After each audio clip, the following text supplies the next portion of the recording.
जून की घटना है। मैं आपको बता रहा हूँ कि कलकत्ता के एक प्राइवेट कंपनी में जॉब करने वाली रानी, जो काल्पनिक नाम है, रानी जो है एक कलकत्ता के एक प्राइवेट कंपनी में जॉब करती है। उसकी अच्छी खासी लोगों से दोस्ती होती है। उसका पूरा परिवार जो है कलकत्ता में रहता है। इसके बाद एक घटना घटती है। घटना क्या घटती है जो हृदय विदारक घटना है। इस घटना को आप सुनेंगे तो चौंक जाएंगे कि आखिर ऐसी घटना जो है क्यों हो जाती है, क्यों किसी का विश्वास तोड़ दिया जाता है। उसकी एक सहेली थी, जानवी उसका नाम था, जो उसके साथ उसी कंपनी में जॉब करती थी।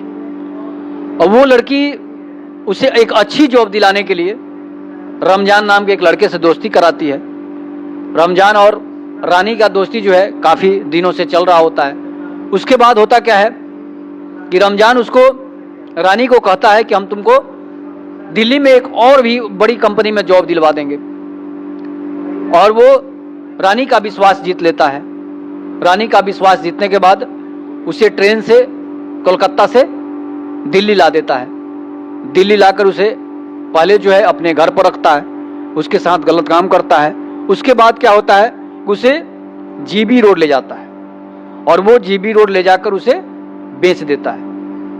समझिए विश्वास में कितना बड़ा धोखा हो जाता है। और उस रानी को वो जीबी रोड कोठा नंबर 68 में बेच देता है। इसके बाद अब वो जहालत की जिंदगी जीने लगती है। उसके साथ गलत तरीके से लोग पेश आते हैं। उस कोठे की संचालिका एक महिला होती है और महिलाओं को महिलाओं पर दया नहीं आती है। ये पुरानी परंपरा है, इसलिए कि महिला को देखकर सबसे ज्यादा जलती है। और रानी काफी सुंदर थी, उसे ग्राहक ज्यादा पैसे देते थे। और जब भी हर रोज उसके साथ ये गलत काम होना शुरू हो जाता है। धीरे धीरे समय बीतता है, 2 सप्ताह 3 सप्ताह पार हो जाते हैं। तब तक रानी की स्थिति जो है खराब हो जाती है और वो उसी में अब अपना रम जाती है। लेकिन एक दिन अचानक क्या होता है, कोलकाता का एक कस्टमर जो था वहां पर जाता है और वो कस्टमर्स को पहचान लेती है और छुप के अपना नंबर जो है उस इंसान को दे देती है और बताती है कि आप हमारे भाई को ये नंबर दे दीजिएगा। और वो कलकत्ता का जो इंसान था वो एक अच्छा इंसान था। वो उसी नंबर पर अपने भाई का नंबर देती है। उसके बाद उस पर फोन करता है। फोन करने के बाद उसका भाई जो है उसके बारे में पता करता है तो पता चलता है कि रमजान नामक युवक ने उसे दिल्ली के जीबी रोड में बेच दिया है। फिर उसका सगा भाई जो है वो ग्राहक बनकर जीबी रोड पहुंचता है।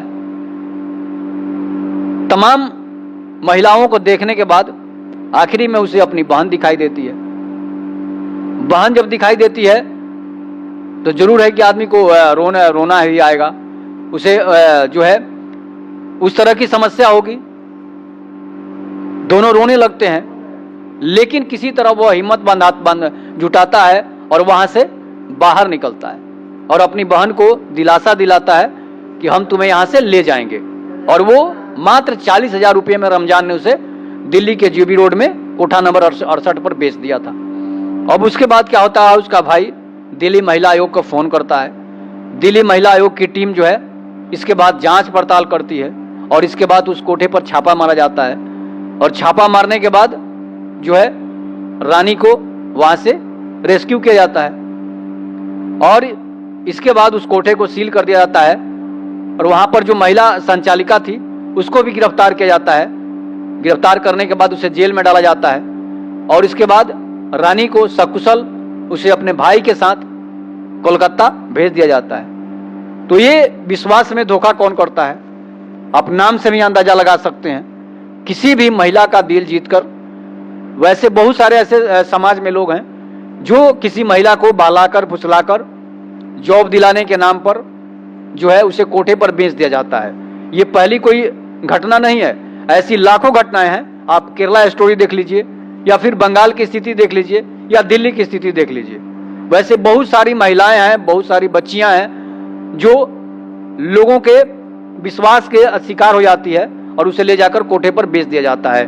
कुछ महिलाओं और लड़कियों के साथ ऐसा भी होता है कि लोग प्रेम का जाल बनाकर उसे फंसा लेते हैं और उसे ले जाकर दुबई और अलग अलग अरब कंट्रियों में बेच दिया जाता है। और सिर्फ शादी विवाह के लिए नहीं बेचा जाता है, उसे कोठे पर धंधे के रूप में के लिए बेच दिया जाता है। तो वैसे लोगों पर आंख मूंदकर किसी पर भी आपको विश्वास नहीं करना है।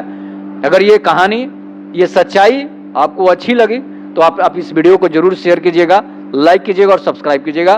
तब तक के नमस्कार, जय हिंद, जय भारत, जय श्री राम।